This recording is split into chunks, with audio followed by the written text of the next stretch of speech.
From LinkedIn News, I'm Leah Smart, host of Everyday Better, an award-winning podcast dedicated to personal development. Join me every week for captivating stories and research to find more fulfillment in your work and personal life. Listen to Everyday Better on the LinkedIn Podcast Network, Apple Podcasts, or wherever you get your podcasts.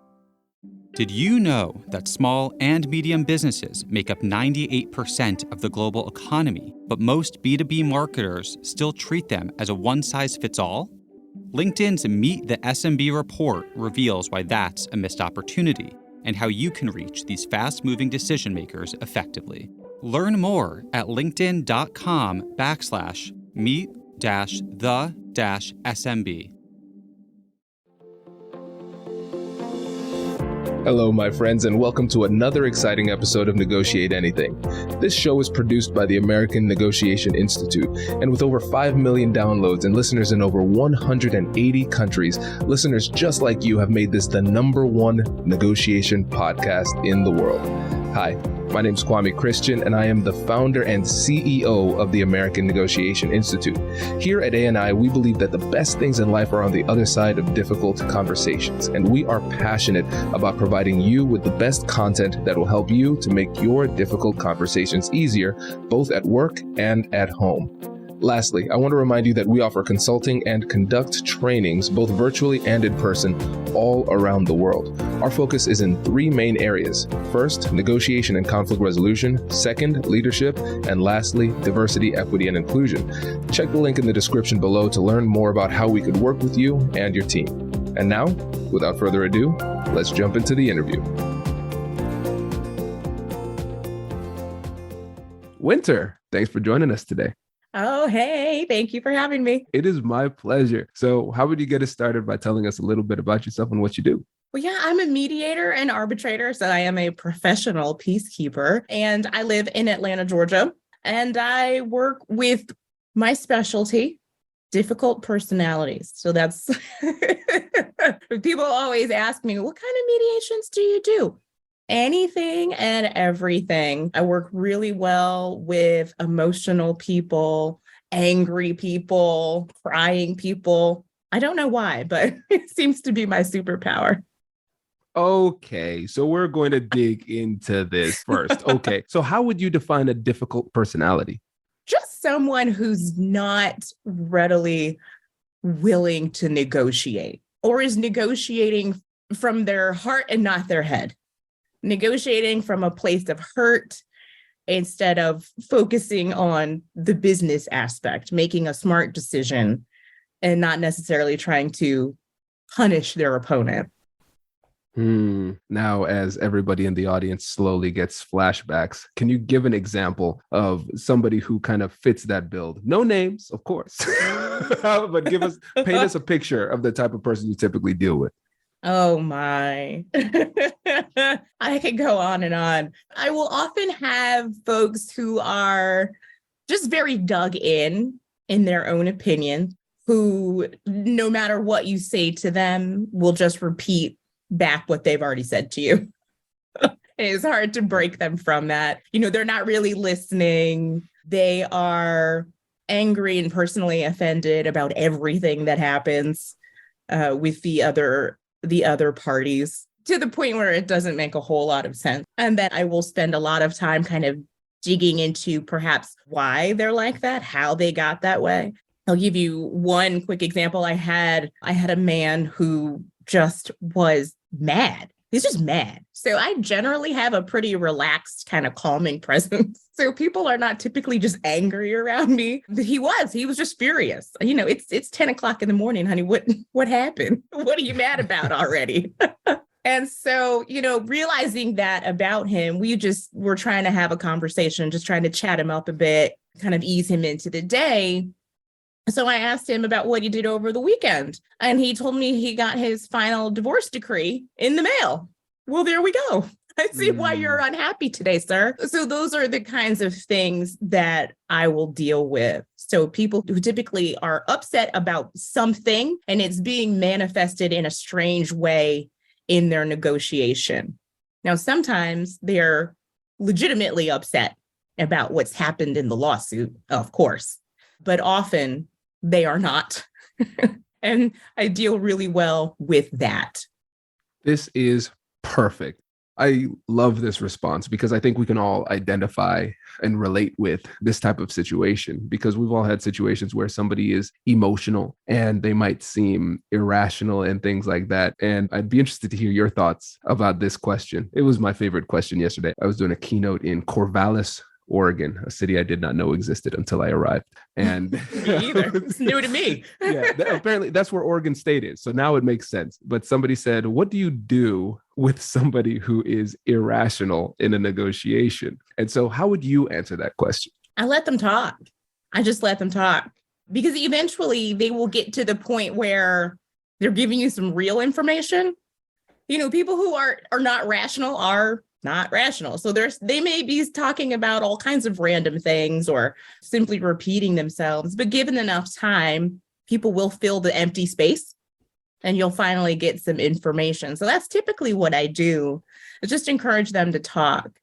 So I tell people when we start the day, I'm never, ever going to interrupt you. Today is about you. So I need to know what you're thinking, how you're feeling, how things are going for you in the moment. You just let me know whatever you want to talk about. If you want to talk about handbags, we can talk about handbags for a while. You pay me by the hour, so maybe you don't want to do that, but we could if you want. And then we just kind of get going, focusing on how they feel and less about what they say is super helpful as well. Because at the end of the day, with the kinds of cases that I work on, the law is the law. We're going to apply the facts to the law, and we're going to get the same answer 8 out of 10 times. It just is what it is. It's a matter of walking someone from A to Z, right? So however we get there, it doesn't necessarily matter. We can be very creative in the middle. We got to get them there. I love this response. Yeah, I'm the exact same way. And I laughed when I got that question because I said, you are lucky if you're dealing with anybody rational in these difficult conversations. I don't expect rationality in these conversations, but I'm glad when I get it. And you're absolutely right. Letting them talk and eventually something relevant will come up. And in order to do that, it seems like, you tell me what you think about this. Number one, it takes a lot of patience, because it will take sometimes a lot of time to get to that relevant detail. And then number two, it takes a lot of faith in your own skill set, because this isn't something that was specifically planned. We didn't say, well, they'll say this irrational thing, which would lead to this thought that is completely irrelevant. We didn't see that coming, but you have to have faith in your skill set to say whatever it is that they say, I know that I have the skills to navigate the conversation effectively. And so let's address the mindset first. A lot of times people are really busy and they can feel that pressure, that time pressure in those conversations. What would you say to somebody who is a busy professional and they're dealing with somebody who is irrational? They know that the best strategy is to let them talk and listen, but they don't know how to do that and still respect their own time. Oh, I used to be like that. I used to be one of those people before I was a mediator. So I completely get that. And it's hard, especially if you are a working litigator and, you're thinking about your time in 6-minute increments. I mean, I'd be sitting with my husband, like watching the clock, like, sir, this was a point one. Well, get to the point. I think you have to keep in mind that the better the other person feels, the better the result. So it's worth putting in the time when it is necessary on the front end. Trying to rush somebody, trying to push them along, it really doesn't help. It's more of a hindrance for you at the end. And so if you can just stop, give them some space, you will help yourself immensely on the back end. And I see that all the time with folks. Lawyers would want to rush their clients, who's the actual party, right, to the litigation. And I'll pull them aside and say, that's not helping. For whatever reason, they just need more time to process it. Just let it happen. Let it flow. It'll work.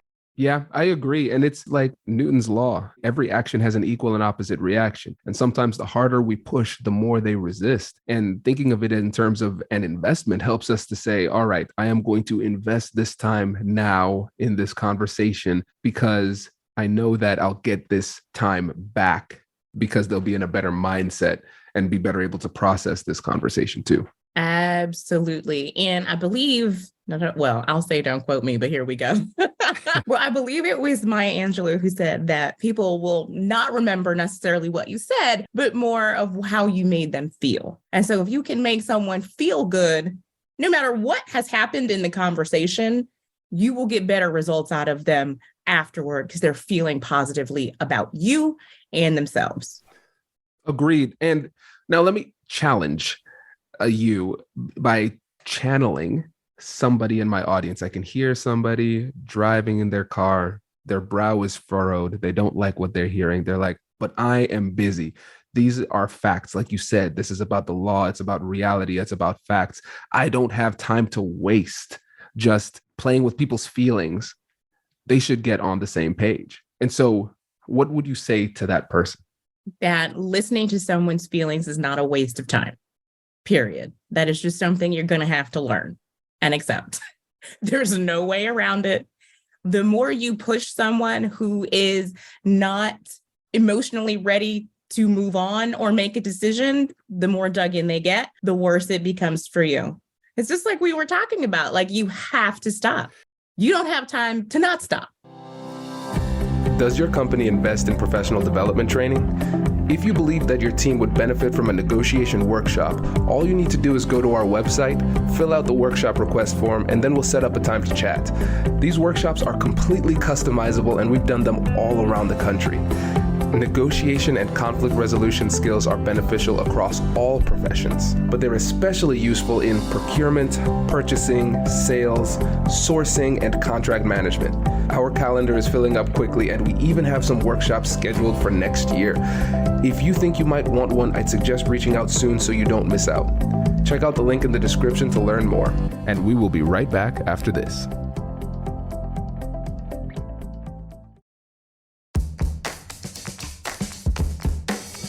Hey you, I'm Andrew Seaman. Do you want a new job?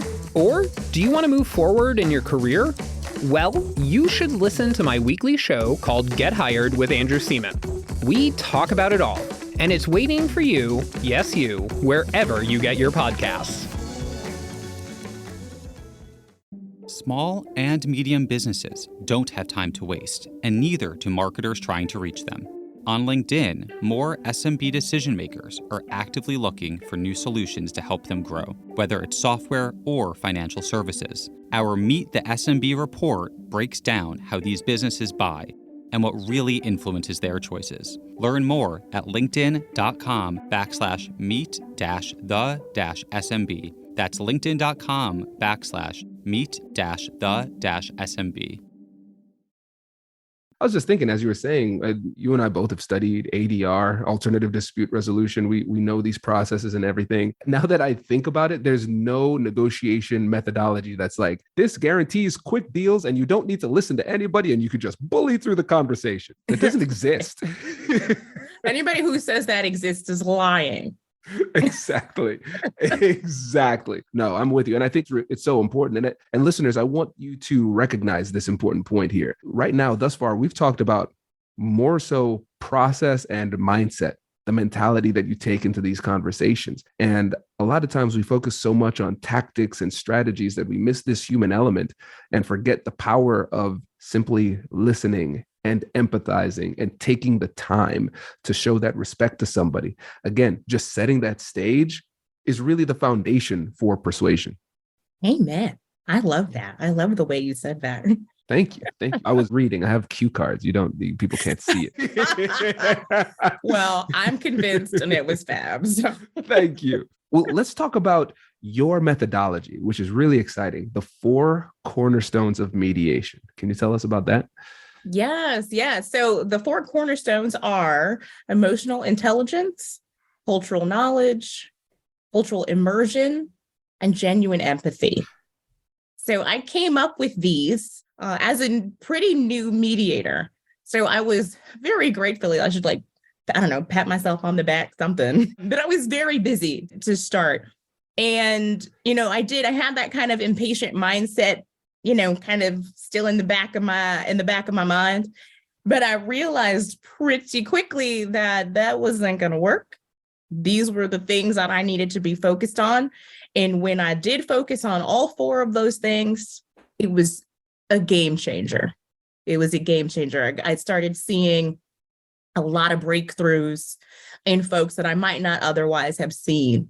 So when you talk about really dealing with that human element, that's what this is about. Oh, I am intrigued. Where do I start? Let's start off with, let's just go straight through the four. So, Okay. Emotional intelligence. So emotional intelligence, we hear about it pretty commonly these days, but I think a lot of people don't really understand what it is. So it's about how you see yourself and whether you understand how you and your actions implicate the world and have an effect on the people around you. So do you understand how you feel? Are you using your emotions to properly guide you through the world? And do you understand how what you're doing impacts other people? I think it's pretty safe to say that people don't understand that. No. This So is great. When you talk about long haul learning, that's what this is. Yes. Oh, this is very interesting. And so the first part sounds like self-awareness, Right. understanding yourself, and that incorporates emotion management, but just also emotional awareness, just knowing where you are, your own emotional temperature. And now this Absolutely. last one, the effect of your words and actions on others. I think if we think about it in a surface level, people would say, why is that hard for people to get? But what is it that makes it difficult for us to fully appreciate the effects of our words and actions on others? Because we can only see the world through our own personal lens. You know, I am Winter. I'm a Black woman of a certain age. I got 4 kids, and that's how I see everything for the most part. So if I'm not at work, I don't have my mediator hat on, I'm just kind of walking through life as me. I'm not necessarily thinking about how the car next to me doesn't like that I cut them off. Like, I'm not worried about it, right? So it takes some effort. You have to put in some extra effort, and it can be exhausting to really step outside yourself and focus on how other people might be feeling. And it becomes exceptionally difficult because so few people actually do it, right? So I'm constantly having to kind of gauge everyone around me and behave accordingly. This is so good. And you hit the nail on the head. It just takes effort. And a lot of times we're so busy, we have so many things in our head that we just don't take the time to think, I wonder how this impacted somebody else. And I think, tell me what you think about this. If we take confirmation bias and self-serving bias, we don't want to think that we're having a negative impact on other people. So we don't even consider that.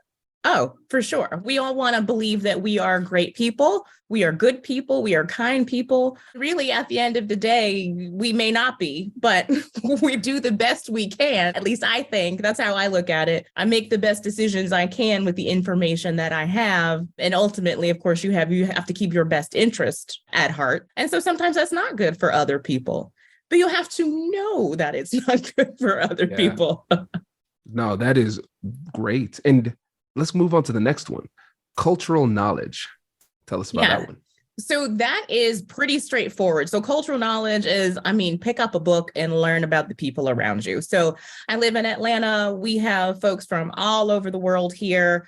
But I don't know, I guess right, wrong, or otherwise, folks like to congregate, right, into their little groups, and they'll live in certain pockets of town. But as a mediator and needing to be neutral and have everyone come to the table on equal footing with me, I need to know a little bit about everybody. So like I said before, my personal lens is Black woman. So if someone is not that, I still need to be able to understand them and to help them. So I see a lot of folks who are Vietnamese, for example. So what do? I will pick up a book and learn more about culture and history just to get a baseline. You don't want to do something as simple as, shaking someone's hand when in their culture that's rude. Well, you've screwed it up already. Yes. And you're so right. I remember because I mediated for a while. And I remember one time I reached out to shake a woman's hand and she didn't reach back out.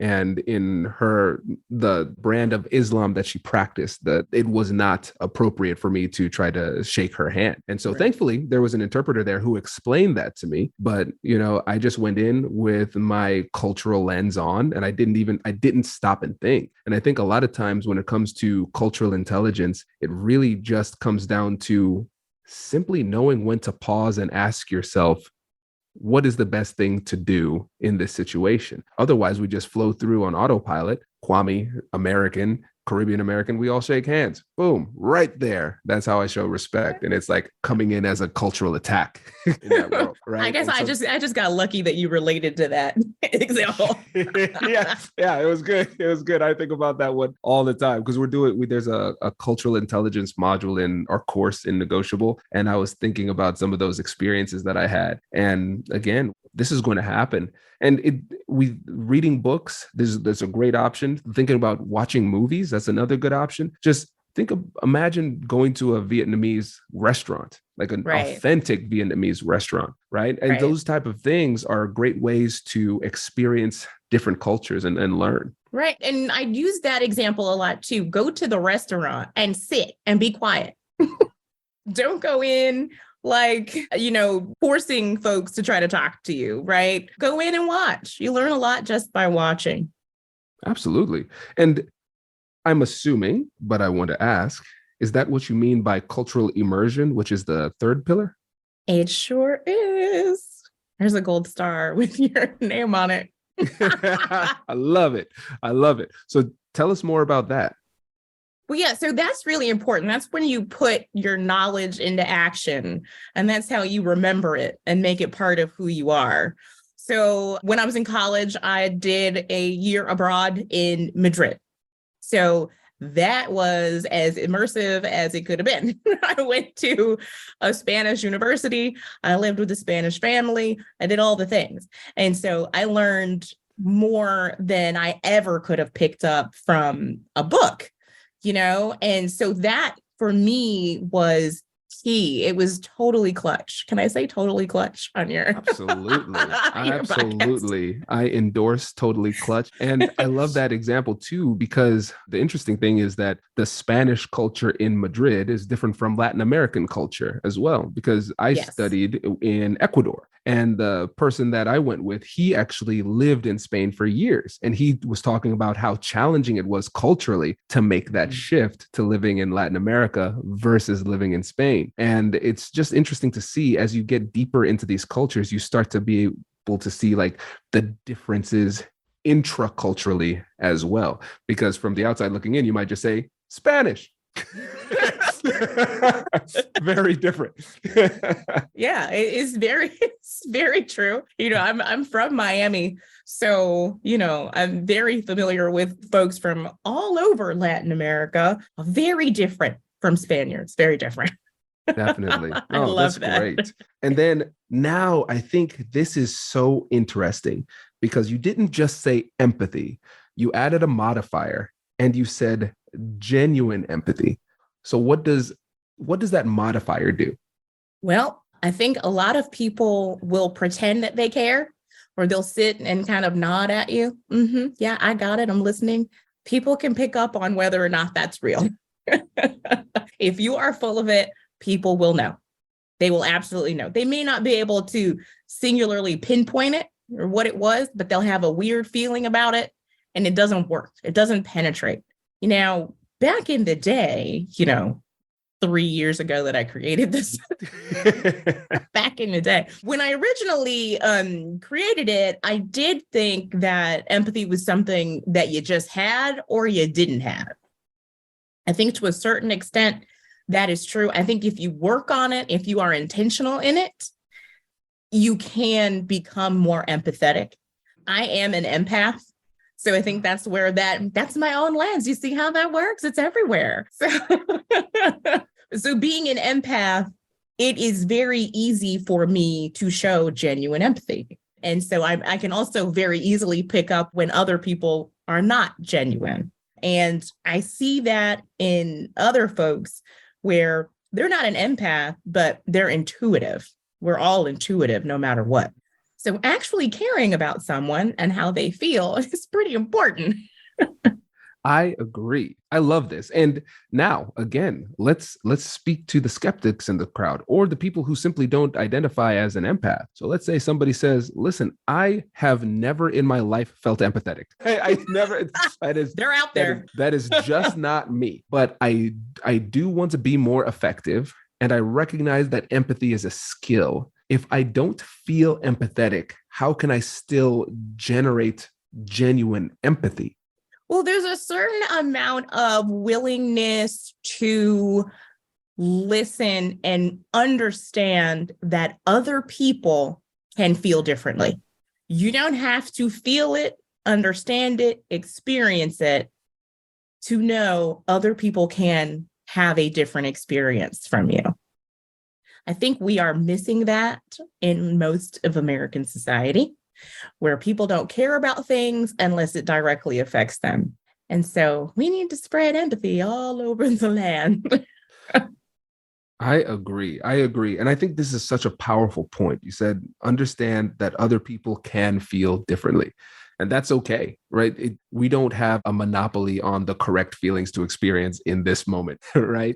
Right. And I think that's so important because, again, somebody might say, well, I'm not feeling empathetic, so I don't have it today. But as long as you respect the other person enough to recognize and acknowledge, hey, you might feel differently. And in order for us to be successful in this conversation, I need to take the time to understand that. I don't need to like emotionally feel touchy-feely. Oh my gosh, Winter, I hope you're okay. It's not something like that. It could just be simply enough like, I see we're in this situation. We're in this conversation together. And the only way that we can be successful is if we take the time to understand. So tell me about what you're experiencing. And then you can say a whole bunch of touchy-feely things that I cannot identify with. But as long as I take the time to listen and show that I understand and be patient enough to genuinely demonstrate that understanding to the other side, like that alone goes a really long way. 1000%. Just last week, I had a situation where we'd been going for like 7 hours in this mediation. We were getting nowhere, but nobody wanted to give up. So we at least had that going for us. And eventually I said to one of the parties, is there a universe in your mind that you can imagine where someone may not agree with you? Is that possible? Can you understand that is a reality? The answer was no. They literally responded, no, there's no way someone could disagree with me. I said, well, I have to be honest with you because I think we're at that point. I disagree with you. I personally disagree with you. Now, as your mediator, I'm going to let you know again, the folks in that room disagree with you too. So if we went before a jury, you could have people who agree and disagree. They're not all going to agree with you. That will never happen in the history of anything, that 12 random folks from whatever part of the country are all going to agree with one thing wholeheartedly. It's just not going to happen. So it was very, very strange how that went down. But once I got them to admit that they really just could not fathom that someone could disagree with them. Like, it just seemed so irrational and crazy. I was able to back them up and tell them, logically, like, I understand you. I hear what you're saying. You really believe this to be true, but not everyone does. And so whether you think that it's okay or not, this is where we are. So in order to eliminate some risk, let's go ahead and concede on a few points just to get past the hurdle. Oh, and it worked. We got it settled. That's so I say we, I'm taking the credit though. So I'm just going to say me. I did it. Good. Take that win. I love that. And I think listeners, we have to understand the nuance of this because this was exceptional. Because think about this. Sometimes people can agree to disagree. And in this situation, this person wasn't even agreeing to disagree, right? Which is a pretty wild circumstance. And so even though the person could not fathom that other people saw the world differently, they could, or let me rephrase that, they couldn't fathom how somebody could see the world differently, but they could understand the reality that other people saw the world differently. And just that little nuance was enough to move things forward, because a lot of times we get stuck on these points where we feel like common ground means that I need you to agree with me on this point, and we get needlessly stuck. And then we need to recognize that instead of thinking about it in terms of common ground, if we start thinking about it in terms of common understanding, I understand what you think and what you believe and how you got there. I might disagree, but I can understand that. And then we take the time, you reciprocate by saying, okay, now I can understand what you believe and how you got there. I disagree. We can now move beyond that point and figure out what the agreement looks like going forward. That's so powerful. Nail on the head right there. Yeah, for sure. I love it. Listen, let's end with some positive momentum. I'm about to shift into parenting mode. So, I need to take my wins when I can get it. Because you're about to get beat up. I know. Winter, I really appreciate you spending time with us today. Before you go, can you remind the listeners about your practice and how they can get in touch with you? Look me up anywhere. Thankfully, I have this very unusual name. I shouldn't say unusual. I should just say gorgeous name. Easiest way to find me is winterwheeler.com. And you can find me on LinkedIn. I'm pretty active there. I'm the only Winter Wheeler. Thank you. Congratulations, you've just joined an elite club. By listening to a full episode, you're now officially on the Negotiate Anything team. So welcome aboard. What most team members do is they subscribe to the podcast because that allows them to automatically get the latest episodes of the show. The best things in life lie on the other side of difficult conversations. Keep learning, keep practicing, and keep getting better. Your relationships will improve, your career will soar, and you'll have the confidence you need to get the most out of these crucial conversations. Again, thank you for joining the team. We're excited to have you, and I will see you in the next episode. I'll catch you later.